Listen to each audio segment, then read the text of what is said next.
Pemirsa, hujan deras yang mengguyur wilayah Ciamis, Jawa Barat mengakibatkan longsor di 6 dusun.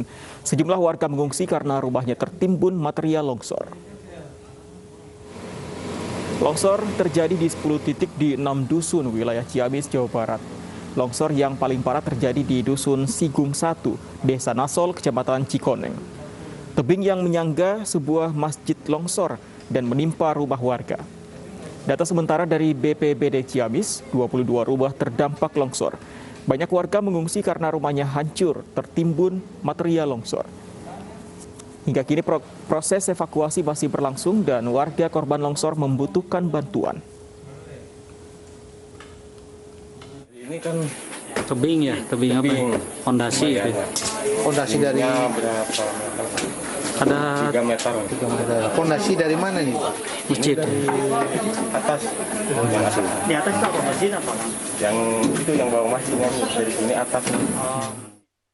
Polisi masih menyelidiki kecelakaan angkot di Tasikmalaya, Jawa Barat yang menewaskan sopir. Angkot yang membawa 3 penumpang tersebut menabrak pohon dan terbakar saat melintas di jalan desa yang curam.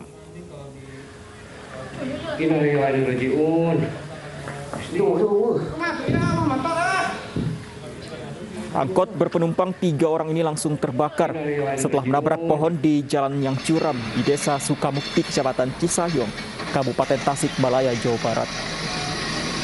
Sebelum terjadi kecelakaan, laju mobil sempat tersendat, kemudian melaju kembali hingga akhirnya menabrak pohon dan terguling hingga terbakar. Pasca kejadian, para penumpang langsung menyelamatkan diri dengan cara meloncat melalui pintu mobil. Diduga sopir kurang hati-hati saat menuruni jalan yang curam. Dalam peristiwa ini, 1 orang yang merupakan sopir angkot meninggal dunia, sementara 3 orang penumpangnya luka-luka. Polisi masih menyelidiki penyebab pasti kecelakaan ini setelah data-data faktual didapatkan dari olah TKP.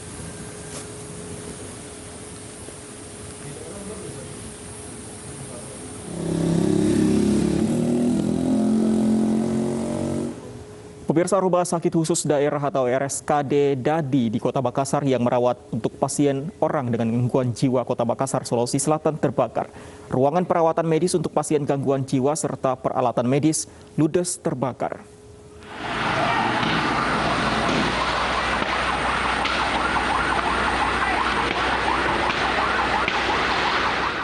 Kebakaran Rumah Sakit Khusus Dadi, Kota Makassar menghanguskan gedung meranti yang meliputi ruangan untuk perawatan medis pasien gangguan kejiwaan. Peralatan medis di ruang perawatan juga ikut terbakar. Pasien dan perawat berhasil menyelamatkan diri. Diduga penyebab kebakaran gedung meranti akibat korsleting listrik, namun penyebab pasti kebakaran masih diselidiki polisi. Ada ruangan yang di pojok sana itu tiba-tiba kelihatan ada api dengan pintu. Nah itu ruangan terkunci. Memang biasa kadang-kadang kalau yang sudah sangat gelisah kita isolasi. Karena kenapa Pak digabung kan biasa berisiko ya. 15 mobil pemadam kebakaran dikerahkan untuk memadamkan api. Akibat kejadian ini pelayanan rumah sakit sempat terganggu. Rumah Sakit Khusus Daerah Dadi Makassar saat ini merawat 300 pasien gangguan kejiwaan. Dari Makassar, Sulawesi Selatan, Andi dari Sunggu, iNews melaporkan. Seorang bocah berusia 11 tahun di Tanjung Balai memiliki kebiasaan meminum dan menghirup bahan bakar minyak jenis bensin. Meski telah 5 tahun mengonsumsi bensin, bocah tersebut dalam kondisi sehat.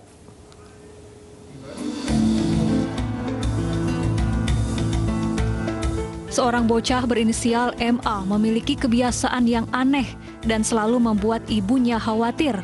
Bocah yang telah putus sekolah ini memiliki kebiasaan minum dan menghirup aroma bahan bakar minyak jenis bensin. Orang tua mengakui jika kebiasaan menghirup dan meminum bensin sudah berjalan 5 tahun. Bocah ini pun pernah dibawa ke rumah sakit, namun hasil diagnosa sementara ia terkena epilepsi. Ia kembali bugar setelah menghirup bensin. Meski meminum zat berbahaya, namun kondisinya sehat dan bugar. Karena kan dari awalnya dia umur 1 tahun ke atas dia pernah makan benda-benda aneh kayak paku, beling, itu pecahan beling, pecahan keramik. Tapi sesudah itu 5 tahun terakhir inilah dia mulai mencium penyakit utama dia yang selalu dideritanya itu ayan apa epilepsi gitu kan. Itu itu yang penyakit utama dia. Memang kalau dia lagi minum bensin nggak pernah kumat.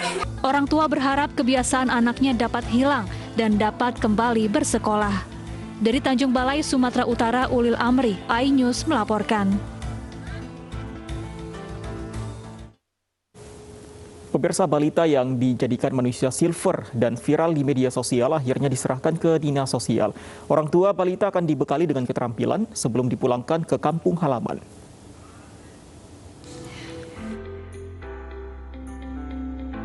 Menanggapi viralnya balita dijadikan manusia silver, Polsek Pamulang dan Satpol PP mengamankan manusia silver yang membawa balita dan beroperasi di sekitar SPBU Parakan Pondok Benda, Pamulang.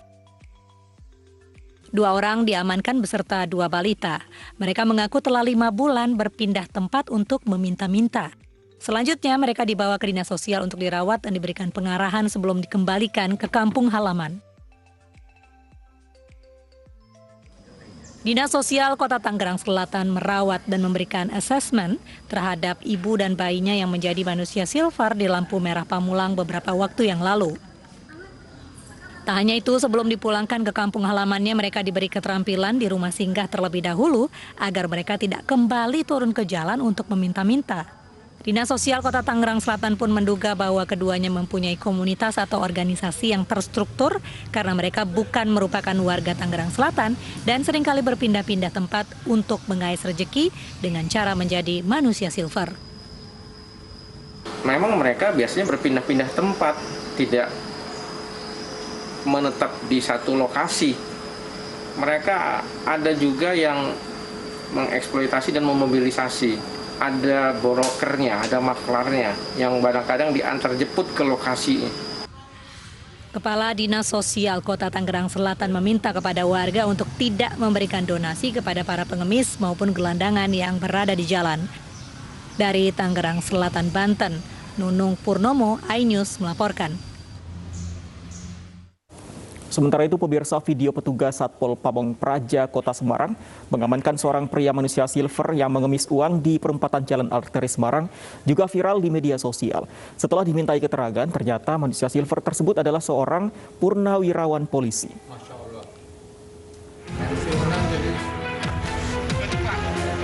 Manusia silver peminta-minta di pinggir jalan Arteri Semarang ini ditangkap oleh petugas Satpol PP Kota Semarang. Tanpa perlawanan, manusia silver ini langsung dibawa petugas Satpol menuju mobil patroli. Saat diperiksa identitasnya, terungkap manusia silver ini seorang purnawirawan Polri. Video viral ditangkapnya seorang manusia silver purnawirawan Polri tersebut direspon oleh jajaran Polrestabes Semarang dengan mendatangi rumah Agus. Agus kemudian diajak ke Polrestabes untuk tes kesehatan dengan menerima suntikan vaksin.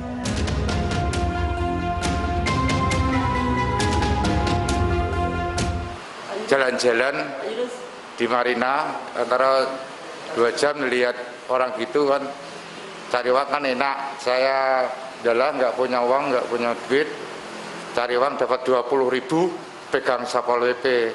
Klarifikasinya adalah bahwa yang bersangkutan Pak Agus ini sebenarnya adalah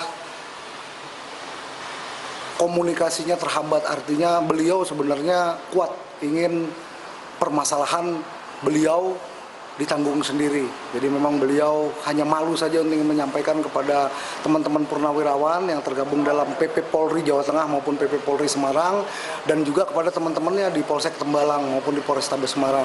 Jadi beliau mengakui bahwa memang beliau pantang untuk menyampaikan apa yang dirasa kekurangan beliau selama ini, beliau ingin tanggung sendiri.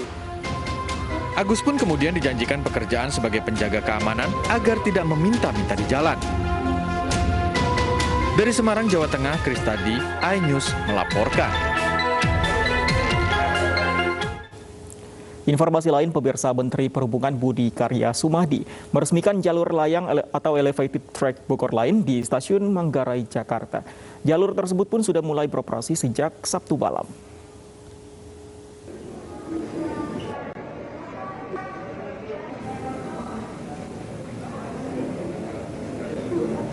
Dengan beroperasinya jalur layang Bogor Line, penyeberangan penumpang di area Stasiun Manggarai dapat dikurangi.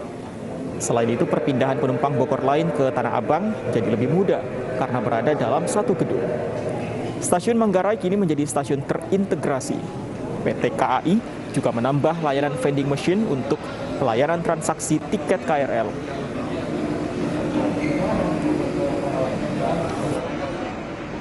Saya senang sekali hari ini bahwa satu keniscayaan angkutan massal perkotaan itu secara sistematis berjalan dan dibangun walaupun di masa pandemi.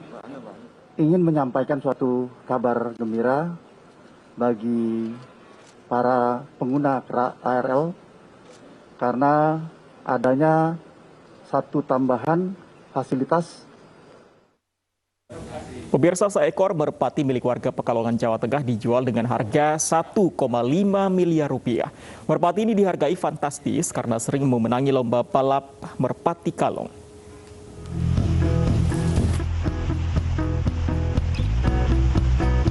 Tumpukan uang senilai 1,5 miliar rupiah ini membuat Muhammad Junet, warga Pekalongan, Jawa Tengah, tak kuasa menjual merpati kesayangannya. Seperti namanya, merpati yang dinamai Jaguar ini dihargai senilai mobil mewah karena sering memenangi lomba balap merpati kolong. Meski berat hati, Junet merelakan merpati jawaranya dibeli sebagai bentuk motivasi bagi pecinta kegiatan balap merpati. Bila merpati dirawat dengan baik, harga jualnya pun akan melangit. Karena satu, kualitas burung. Kualitasnya udah sering podium, sering juara. Saya buat motivasi seluruh pemain burung kolong se-Indonesia. Jadi biar majunya kolong bebasan ya harus ada orang yang boomingkan. Junet menekuni ternak burung merpati sejak 20 tahun silam. Di kandang miliknya terdapat ribuan burung merpati anakan siap tanding yang dijual dengan harga mulai dari 30 juta hingga ratusan juta rupiah. Dari Pekalongan, Jawa Tengah, Suryono Soekarno, iNews melaporkan. Aliansi BEM seluruh Indonesia bersama Gerakan Selamatkan KPK Ancam akan menggelar unjuk rasa besar-besaran di Jakarta. Kami bahas usai jeda berikut ini.